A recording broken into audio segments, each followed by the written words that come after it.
বিটিসিত আস্থা ভোটত জয়ী প্ৰমোদ বড়ো সৰকাৰ।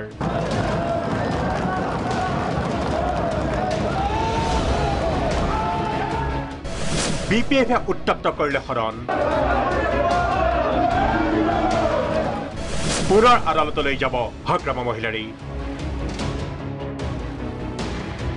পোহৰ খেদুৱাই ধৰা জাৰকো তল পেলালে বিটিচিৰ সদনৰ উত্তপ্ত পৰিস্থিতিয়ে।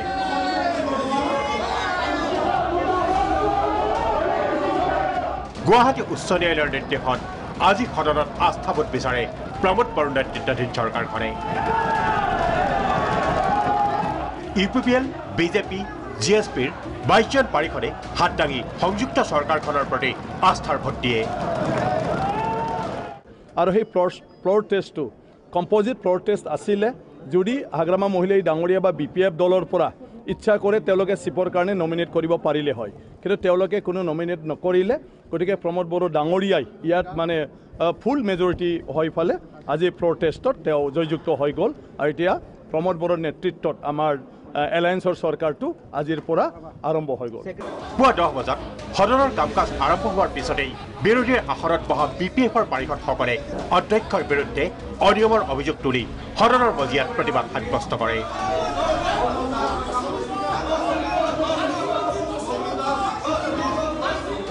বিপিএফৰ অভিযোগ, গোপন বেলটৰে হ'ব লাগিছিল আস্থাৰ ভোট।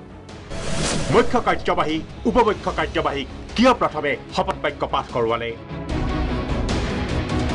সদনৰ হুলস্থুলীয়া পৰিস্থিতিৰ বাবে প্ৰতিম অধ্যক্ষ কাতিৰাম বৰৱে 10 মিনিটৰ বাবে সদনৰ কাম কাজ স্থগিত ৰাখে। পুনৰ সদনৰ কাম কাজ আৰম্ভ হয়। পাৰিষদ হিচাপে শপত ল'লে নৱনিৰ্বাচিতসকলে। বড়ো ভাষাতে শপত ল'লে হাগ্ৰামা মহিলাৰীয়ে।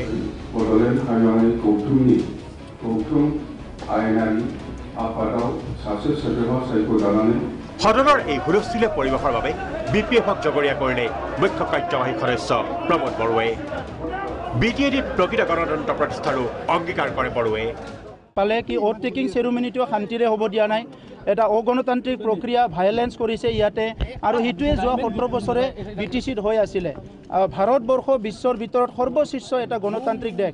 এই দেশত আজি গণতান্ত্ৰিক প্ৰক্ৰিয়াত পাব্লিক ৰিপ্ৰেজেণ্টেটিভ হৈ আহি যিসকলে এই হাউচত আহিছে সেইসকলৰ ভায়োলেন্স আপোনালোকে দেখিবলৈ পাইছে।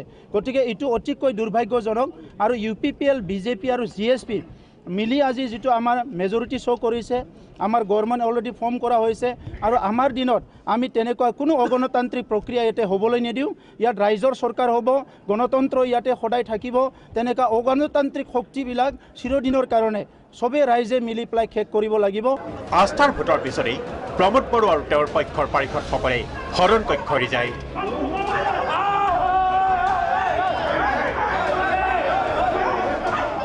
কিন্তু সদনত বহি ৰয় বিপিএফৰ পাৰিষদসকল প্ৰতিবাদ কল্পে।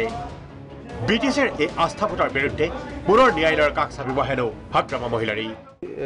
যেতিয়া ফ্ল'ৰ টেষ্টত কথা কৈছে তেতিয়া আমি হেণ্ড ৰাইজিং সেইটো হাত ডাঙা কিবাটো নালাগে বুলি প্ৰটেষ্ট কৰিছোঁ। আমাক লাগে ছেক্ৰেট বেলট ভোট, সেইটোকে আমাক লাগে। সেইটো আমি দাবী জনাইছোঁ, কিন্তু সেইটো মানা নাই। অততে লাষ্টত কি কৰি পেলাই প্ৰতিম স্পীকাৰে গ'ল সেইটো আমি বুজি পোৱা নাই। নাই, এতিয়াতো আমি আইনগতভাৱে যাবই লাগিব। আইনগতভাৱে আমি যাম। নাই, আমিতো চেলেঞ্জ কৰিব লাগিব। যিহেতু প্ৰথমৰ পৰাই ভুল কৰিছে হাইকোৰ্ট অৰ্ডাৰটো, অনাৰেবল হাইকোৰ্ট অৰ্ডাৰটো প্ৰথমৰ পৰাই ভুল কৰিছে যে এজ পাৰ মানে গাইডলাইন আজি মানে অটেকিং কৰিব লাগিছিল। ইহঁতে প্ৰতিম স্পীকাৰে এজ পাৰ গাইডলাইন কাম কৰা নাই। বিটিচিৰ নিৰ্বাচনৰ পিছত কেইবাদিনীয়া শ্বাসৰুদ্ধকাৰী নাটকৰ জমনিকা পৰিল।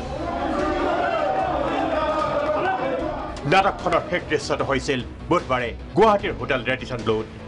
দলবাগৰৰ আশংকাত ইউপিপিএলৰ পাৰিষদসকলক গুৱাহাটী আৰু শ্বিলঙত আবদ্ধ কৰি ৰখা হৈছিল। আৰু অৱশেষত আজিৰ আস্থাৰ ভোটৰ পিছত এটা অধ্যায়ৰ জমনিকা পৰিল। কোকৰাঝাৰৰ পৰা ভিডিঅ' জাৰ্নেলিষ্ট দিলমৰ সহযোগত ৰবিৰাম বৰগয়াৰীৰ ৰিপৰ্ট, প্ৰাগ নিউজ।